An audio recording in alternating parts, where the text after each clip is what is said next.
We're going to pick up where we left off with a discussion of the racist videos that came out of a University of Oklahoma fraternity.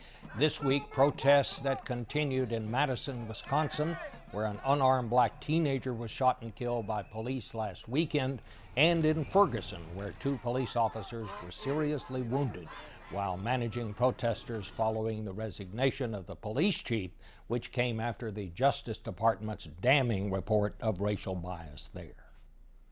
And joining us now, Sherrilyn Ifill, the president of the NAACP Legal Defense and Education Fund, and the president of the NAACP, Cornell, William Brooks. Thank you all so much for coming. You know, this is actually the anniversary, the actual date when President Johnson made the famous "We Shall Overcome" speech. And it was 5 months after that, of course, that the Voting Rights Act was passed. We had all these wonderful demonstrations last week down in Selma. President was down there, and yet all of these horrible things have happened this week. Mr. Brooks, how would you judge the state of race relations in America today, 50 years after that speech? Certainly. We as a nation seem to be uncomfortably poised between our past and the present. It was my privilege to walk in Selma behind the president, between the president and Amelia Boynton, who 50 years ago was beaten down. She's 105 years now. The point being here is that much of the country, particularly some of our young people, don't seem to understand or remember or be aware of the history and what so many people had to go through in order for them to enjoy the rights they have today. Because if they understood, you would not be able to sing about lynching. 5,000 or so people were lynched in this country. So to have members of a fraternity sing about lynching in a cavalier way and associate lynching with exclusive policies with respect to membership, absolutely shocking. Sherrilyn, what is your take? You know, some of the residents who were interviewed in Ferguson this week said they didn't understand why people were still protesting down there. After all, I mean, they'd gotten rid of half the police force and the people there. Why do you think those demonstrations go on? Well, in many ways, I think they have to go on because the work is not complete. In fact, we're at the moment where the work really has to push forward, and that is that the Department of Justice now is entering into negotiations with the leaders of Ferguson about how they're going to change that police department. And I think this is the time when the protests actually have to become more focused and more targeted in terms of thinking about what is the result that you want.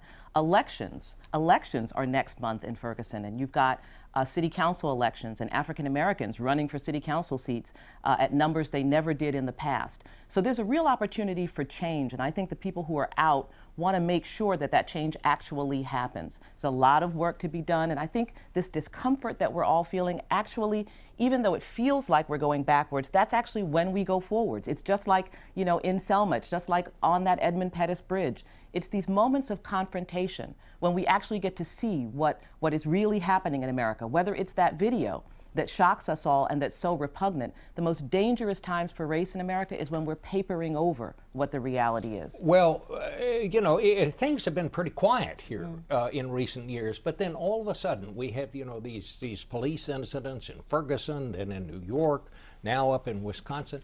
Is this just coincidence, Mr. Brooks, or is there a connection here? I don't believe it's a coincidence. I believe we're in a particular moment, if you will, a third reconstruction.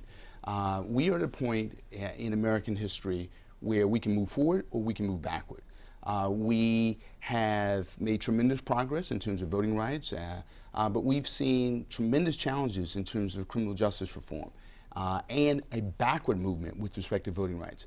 So we're at a moment where we need to catalyze these disparate protests around the country into a real movement for reform. In Ferguson, we have a handful of bills in the state legislature that would make a tremendous difference in terms of civilian review boards. We have in Congress a Voting Rights Act amendment that needs to be tweaked, needs to be improved, but we need to move forward on that because we're at a point where this country has to move forward. And you have a generation of young people who get it. They think we can do better.